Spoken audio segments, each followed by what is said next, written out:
Hello guys, എല്ലാവർക്കും നമസ്കാരം. നമ്മളൊരു ഓൾഡ് മോഡൽ കാസ്റ്റ് ആൻഡ് ബുള്ളറ്റിൻ്റെ രജിസ്ട്രേഷൻ വർക്കിൽ ഏർപ്പെട്ടിരിക്കുകയായിരുന്നു.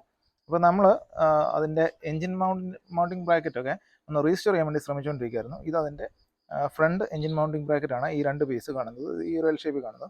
ഇത് കണ്ടു കഴിഞ്ഞാൽ നല്ല സോളിഡ് പീസാണ്, മെറ്റൽ പീസാണ്. അപ്പോൾ നമ്മളിതിൻ്റെ പെയിൻ്റ് ഒന്ന് സ്ട്രിപ്പ് ചെയ്യാമെന്ന് വിചാരിച്ചു. ആംഗിൾ ഗ്രൈൻഡർ എടുത്ത് വെച്ചിട്ട് ഒന്ന് ചെറുതായിട്ടൊന്ന് റബ്ബ് ചെയ്യുമായിരുന്നു, പെയിൻ്റ് ഒന്ന് സ്ട്രിപ്പ് ചെയ്യുമായിരുന്നു. അപ്പോൾ കണ്ടൊരു കാര്യം നിങ്ങളും കൂടെ കാണിക്കാമെന്ന് വിചാരിച്ചു. അതാണ് ഇപ്പോൾ വീഡിയോ ചെയ്യാൻ കാര്യം. അപ്പോൾ ഇതിനകത്ത് നമ്മൾ നോക്കുകയാണെന്നുണ്ടെങ്കിൽ ഈ ഒരു പീസ് ഞങ്ങൾ പെയിൻറ്റ് സ്ട്രിപ്പ് ചെയ്തപ്പോൾ ഇതിനകത്ത് നമ്മൾ നോക്കേണ്ട നല്ല മെറ്റൽ പീസായിട്ടിരുന്നതാണ്. ഇതിനകത്ത് തുരുമ്പ് വന്നിട്ട് ഒത്തിരി മെറ്റൽ ഫിറ്റിംഗ് ഒക്കെ സംഭവിച്ച് ഒത്തിരി ദ്രവിച്ചു പോയതാണ്. ഇത് നല്ല സ്ട്രോങ് ആയിട്ടിരിക്കേണ്ട ഒരു പാർട്ടാണ്. പക്ഷേ ഇതിന് മുന്നേ ആരോ ഇതിൽ ഒത്തിരി പുട്ടി കാര്യങ്ങൾ അടിച്ചു കയറ്റി ഇത് പെയിൻറ്റ് ചെയ്ത് വിട്ടതാണ്. ഇത് കണ്ടു കഴിഞ്ഞ് കഴിഞ്ഞാൽ നല്ല ഒരു സോളിഡ് മെറ്റൽ പീസായിട്ട് നമുക്ക് തോന്നത്തുള്ളൂ.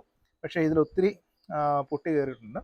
പക്ഷേ അത് കാരണം ഇങ്ങനെ പുട്ടി നമ്മൾ കയറ്റിവിട്ട് കഴിഞ്ഞ് കഴിഞ്ഞാൽ ഇത് നല്ല സ്ട്രക്ചറലി സ്ട്രോങ് ആയിട്ടിരിക്കേണ്ട ഒരു പാർട്ടാണ്. കാരണം ഇത് എഞ്ചിനും ചേസുമായിട്ട് ബന്ധിപ്പിക്കുന്ന ഏറ്റവും പ്രധാനപ്പെട്ട പാർട്ടാണ്.